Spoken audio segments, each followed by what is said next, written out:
Big boss Malayalam season 7 നാളത്തെ promo വന്നിട്ടുണ്ട്. നാളത്തെ പ്രൊമോയിൽ കാണിക്കുന്നത് എന്തെന്ന് വെച്ചാൽ ഇനി ആകെ ഫിനാലയ്ക്ക് 2 ആഴ്ച മാത്രമാണുള്ളത്.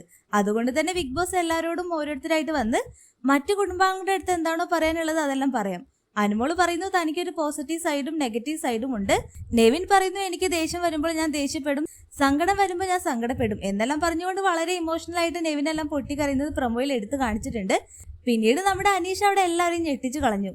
ഇത്രയും ദിവസം ആരും എന്റെ വീട്ടിൽ വന്നു പോകരുത് എന്നെല്ലാം പറഞ്ഞ അനീഷ് നാളത്തെ എപ്പിസോഡിൽ എല്ലാവരെയും ആത്മാർത്ഥമായിട്ട് തന്റെ വീട്ടിലേക്ക് ക്ഷണിക്കുന്നുണ്ട്. ആരും തന്നെ മറക്കരുത് എന്നെല്ലാം പറയുമ്പോൾ എല്ലാവർക്കും അവിടെ സന്തോഷമാവുന്നുണ്ട്. സത്യം പറഞ്ഞാൽ നാളെ വളരെ ഇമോഷണൽ ആയിട്ടുള്ള ഒരു ഡേ ആണ്. ഇനി കുറച്ച് ദിവസം കൂടി ബിഗ് ബോസ് കുടുംബം അവിടെ ഉള്ളൂ. അതുകൊണ്ടൊക്കെ തന്നെ ബിഗ് ബോസ് ഇതാ ഇപ്പൊ മനസ്സെല്ലാം തുറന്ന് സംസാരിക്കാൻ ഒരു അവസരം കൊടുത്തതിൽ എല്ലാവരും ബിഗ് ബോസിന്റെ അടുത്ത് നന്ദിയെല്ലാം പറയുന്നതാണ് പ്രൊമോയിൽ കാണിച്ചിട്ടുള്ളത്.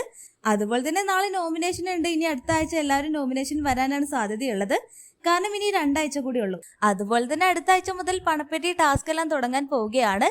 ആരായിരിക്കും അടുത്ത ആഴ്ച പണപ്പെട്ടി എടുത്തുകൊണ്ട് പുറത്തു പോവുക എല്ലാം നമുക്ക് കാത്തിരുന്ന് കാണാം. അപ്പോൾ ലൈവ് അപ്ഡേഷൻ നമ്മുടെ ചാനലിൽ ഉണ്ടാകും. ആദ്യമായിട്ട് കാണുന്ന പ്രേക്ഷകരാണെങ്കിൽ യൂട്യൂബ് ചാനൽ സബ്സ്ക്രൈബ് ചെയ്യാൻ മറക്കേണ്ട.